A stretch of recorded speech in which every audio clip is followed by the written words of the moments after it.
Hello बच्चों, let us read this question. This question says 5 mole of PCl5 and 4 mole of neon are introduced in a vessel of 110 liter and allowed to attain equilibrium at 250 degree Celsius.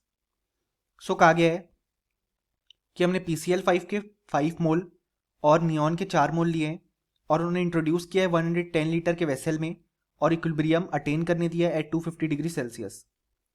अब equilibrium पे जो total pressure है reaction mixture का वो है 4.678 atm. अब हमें degree of dissociation of PCl5 calculate करना है और इक्विलिब्रियम कांस्टेंट रिएक्शन के लिए कैलकुलेट करना है. सो इस क्वेश्चन को सॉल्व करने के लिए जो की कॉन्सेप्ट रिक्वायर्ड है हमारे पास वो है यहाँ पे कॉन्सेप्ट ऑफ इक्विलिब्रियम रिएक्शन. सो अगर हम देखें, इनिशियली हमने लिया है PCl5 और यहाँ पे नियॉन. सो अब जब रिएक्शन होगी तो नियॉन तो रिएक्ट करेगा नहीं क्योंकि वो इनर्ट गैस है. PCl5 का डिसोसिएशन होगा to form PCl3 and Cl2.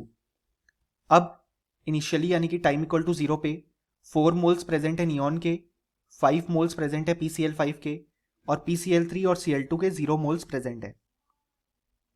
अब जब इक्विलिब्रियम आ जाएगा तो नियॉन के तो उतने ही मोल्स रहेंगे क्योंकि वो रिएक्ट नहीं करेगा. लेट अस से x मोल्स यहाँ पे डिसोसिएट हुए PCl5 के, तो यहाँ पे x मोल्स बनेंगे PCl3 के और x मोल्स बनेंगे Cl2 के. अब यहाँ से अगर हम देखें तो हमारे पास इक्विलिब्रियम पे टोटल प्रेशर गिवन है.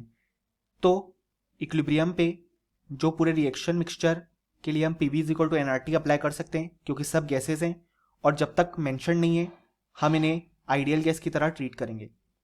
सो प्रेशर हमारे पास गिवन है 4.678 atm. वॉल्यूम 110 लीटर है. टोटल मोल्स हमें फाइंड आउट करने हैं. आर की वैल्यू हमें पता है 0.0821 और टेम्परेचर है 250 डिग्री सेल्सियस. अगर हम इसे केल्विन में कन्वर्ट करेंगे तो हो जाएगा 523 केल्विन. यहाँ से जब हम सॉल्व करेंगे तो टोटल मोल्स आ जाएंगे 11.98. अब इक्विलिब्रियम पे टोटल मोल्स अगर हम अपने इक्वेशन से कैलकुलेट करें तो वो इन चारों का सम होगा क्योंकि इन चारों के ही मोल्स प्रेजेंट है इक्विलिब्रियम पे. तो वो हो जाएंगे 4 + 5 - x + x + x. सो यहाँ पे इस तरीके से जो टोटल मोल्स आ रहे हैं वो आ रहे हैं 9 + x. अब ये टोटल मोल्स और ये जो हमने कैलकुलेट किए वो दोनों बराबर होने चाहिए. सो हम लिख सकते हैं 9 + x = 11.98. यहाँ से x की वैल्यू आ जाएगी = 2.98, जिसे हम यहाँ पे अप्रॉक्सीमेटली 3 लिख सकते हैं. सो यहाँ से x की वैल्यू आ गई. अब जब x की वैल्यू आ गई तो हम degree of dissociation of PCl5 calculate कर सकते हैं. वो हो जाएगा जितने मोल्स PCl5 के डिसोसिएट हुए जो कि हुए 3 अपॉन टोटल मोल्स जो हमने लिए थे और टोटल हमने लिए थे 5. सो ये हो गया 0.6. अगर हम इसे परसेंटेज में लिखना चाहें तो हो जाएगा 60%. सो ये आ गया डिग्री ऑफ डिसोसिएशन. लेकिन अभी हमें Kp भी फाइंड आउट करना है.